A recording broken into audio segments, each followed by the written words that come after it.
आ गया स्वीटी। तू तो फिर यहाँ आ गया। तुझसे कहा था ना मैंने यहाँ पर मत आना। जस्ट गेट लॉस्ट, नहीं तो मैं कुछ भी कर सकती हूँ। मॉम आपसे कितनी बार कहूँ, उससे गलती होगी। आई एम सॉरी, वापस ऐसा नहीं करूंगा मॉम। आई एम सॉरी और बस हो गया? माफी मांग ले। सिड, तूने अपने खुद के घर में चोरी की है, चोरी। तुझे माफी नहीं, सजा मिलनी चाहिए, वो भी कड़ी से कड़ी। तूने और राम, तुम इतनी देर से चुप क्यों खड़े हो? अभी इसी वक्त पुलिस को फोन करो और इसे अरेस्ट करवाओ। ये सिड, ये हमारे खानदान का चिराग है ना, इसीलिए इसकी बुद्धि भ्रष्ट हो गई।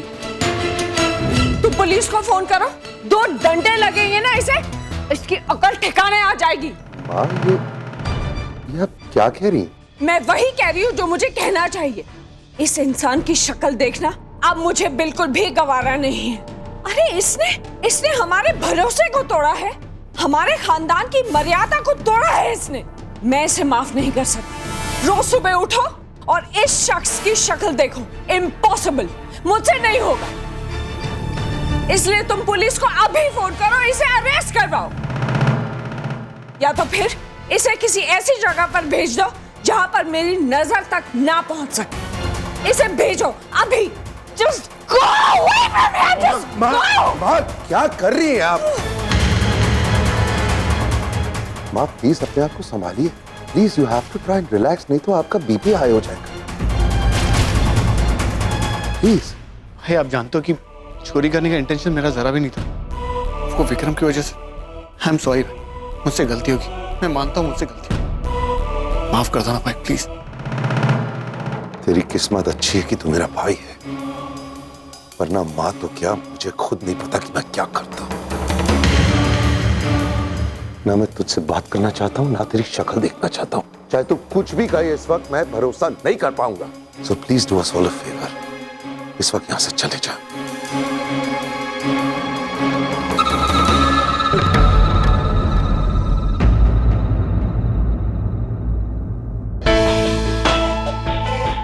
माँ, इस तरह मारपीट से कुछ हासिल नहीं होने वाला। लेकिन राम, उसने तो मैं मानता हूँ कि उसने गलती की है और उसको गलती की सजा जरूर मिलनी चाहिए, लेकिन इस तरह उसको पुलिस के हवाले करना या कहीं दूर भेज देना, ये सही कहाँ से है? माँ, चाहे वो जैसा भी है तो हमारा, इस घर का बच्चा है वो। हम उसे हमारी जिंदगी से ऐसे फेंक थोड़ी सकते। मैंने सोचा है कि मैं अब उसे काम से निकालने वाला हूँ। वो ऑफिस अब नहीं आएगा। आई फील कि फिलहाल ये सजा उसके लिए काफी है। हम शाम को और बात कर सकते हैं इस बारे में, लेकिन तब तक प्लीज अपने आप को संभालिए। मामा जी प्लीज माँ की जरा देखभाल कीजिए।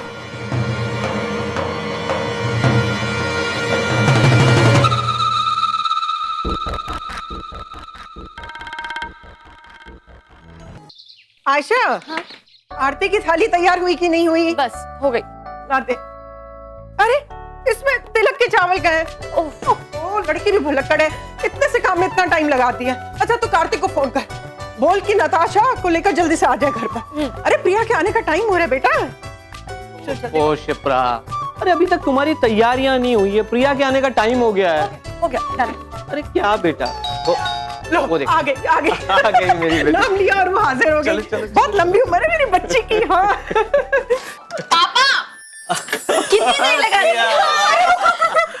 अरे तेरी खुशी को समझ सकती हूँ मैं, पर पहले इस खुशी की नजर तो उतार लेने दे। पहली बार आई है शादी के बाद घर में, आरती तो उतार लूं तेरी मैं। फिर जी भर के बातें कर लेना सबसे, ठीक है?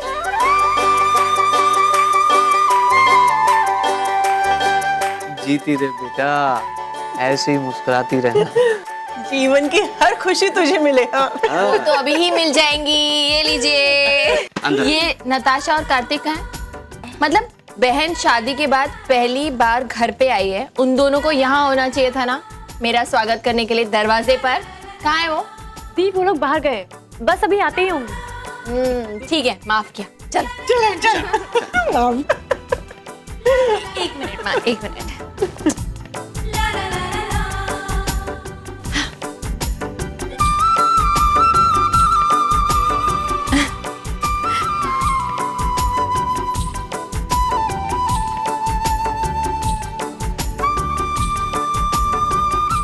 क्या देख रही है? देख रही हूँ पापा कि सब कुछ वैसे के वैसा है। कुछ भी तो नहीं बदला है इस घर में, सिवाय एक चीज के। वो क्या? मैं जो नहीं हूँ अब इस घर में। क्योंकि तुझे अपना घर मिल गया है। लेकिन एक बात कहूँ बेटा, इस घर पे आज भी तेरा उतना ही हक है जितना कि पहले। अब तो तेरे दो घर हैं, एक तो ये घर और एक राम कपूर का बंगलो। तुम कभी नहीं बगलो। वैसे एक बात है, वो चाहे कितना भी बड़ा बंगलो क्यों ना हो, लेकिन हमारे घर जैसा फिर भी नहीं है। सच में मैं आप सबको बहुत मिस करती हूँ। हम भी तुझे बहुत मिस करते हैं। अच्छा ये सब छोड़ो, दीदी आप बताओ अब क्या पिए, चाय कॉफी या जूस? अरे क्या हुआ, तेरी तबीयत तो ठीक है? ये काम वाम की बातें क्यों करने लगी है तू?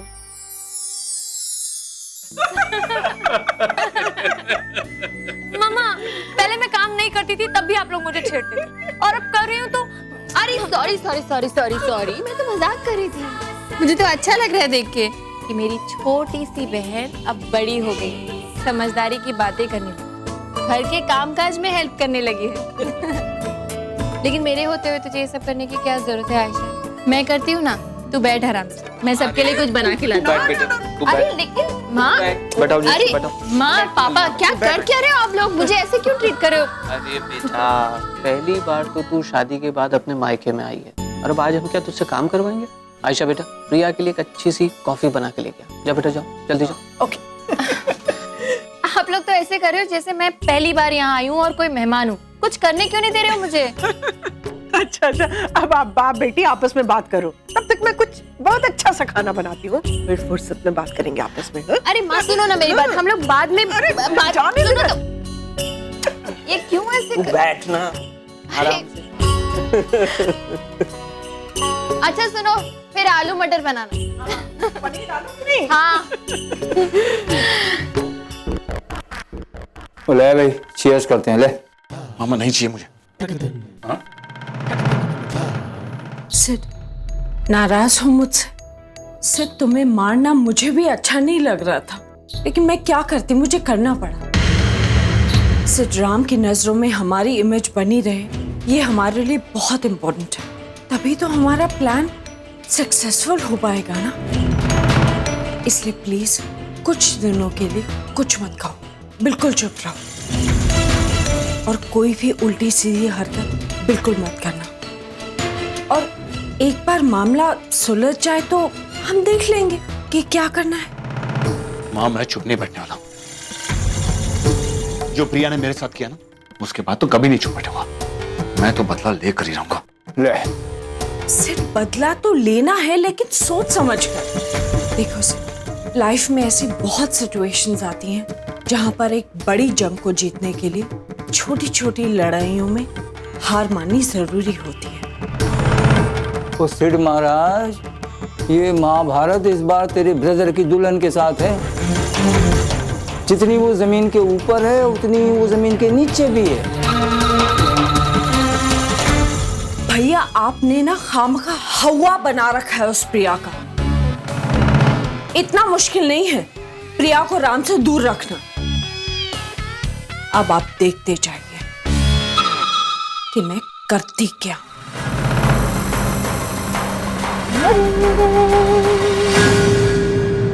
अब बता, कैसी है तू, और तेरी मैरिड लाइफ कैसी चल रही है? वो वैसे ही चल रही है जैसी मैंने एक्सपेक्ट की थी। और वो विक्रम वाला मामला? वो सॉल्व हो गया पापा।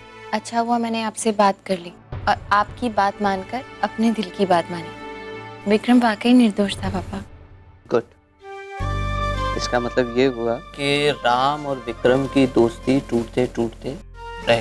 जी हाँ, and the credit goes to my papa. मैं तेरे हर अच्छे और बुरे दौर में तेरे साथ हूँ बेटा। तू जब चाहे, जिस भी मसले पर चाहे, मुझसे बात कर सकती है, अपनी प्रॉब्लम शेयर कर सकती है। तेरा पापा हर मुसीबत में तेरे साथ है। बस यही तो गड़बड़ हो गई पापा।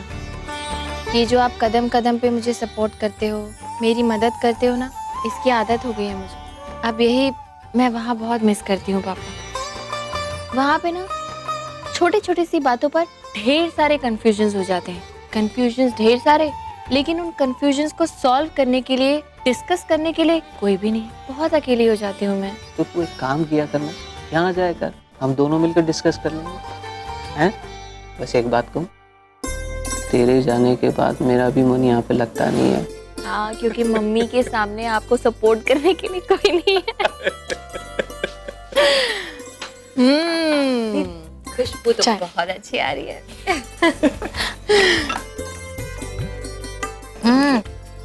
पापा, अब मैं दावे के साथ कह सकती हूँ कि आयशा मुझसे ज्यादा अच्छी कॉफी बनाती है।